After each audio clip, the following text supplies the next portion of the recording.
V pediatrickej praxi sa často používajú lieky vo forme sirupu a čapíkov. Špeciálne pri antibiotickej liečbe a liečbe horúčky je potrebné správnu dávku lieku v tejto forme vypočítať. Dnes si ukážeme na to výbornú pomôcku detskú dávkovaciu kalkulačku. Dobrý deň, moje meno je Peter Matejka a vítam vás vo videu o službách na portáli ADC.sk. Detskú dávkovaciu kalkulačku nájdeme na portáli ADC.sk pri každom lieku s obsahom paracetamolu, ibuprofenu alebo antibiotík vo forme sirupu alebo čapíkov určených pre deti. Poďme si ukázať, ako táto detská kalkulačka funguje. Ak si na portáli ADC.sk nájdeme napríklad antibiotický sirup Amoxiclav, dávkovaciu kalkulačku nájdeme hneď na začiatku časti Použitie nad kapitolou Dávkovanie a dávkovacie schémy.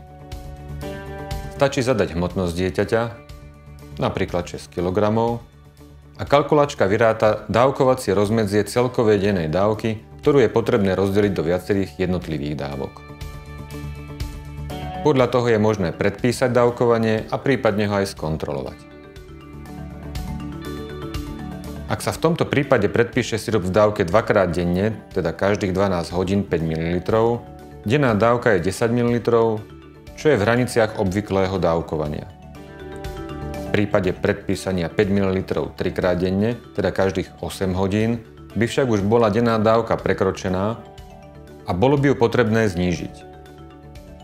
Po znížení dávky napríklad na 4 ml je zvolená dávka opäť v hraniciach obvyklého dávkovania.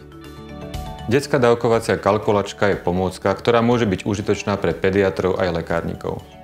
Oceňujú však určite aj rodičia, ktorí majú doma napríklad sirup proti horúčke a choré dieťa, ktorému potrebujú takýto sirup správne nadávkovať. Veríme, že naša kalkulačka bude pre vás v prípade potreby výborným pomocníkom. Ďakujem za pozornosť.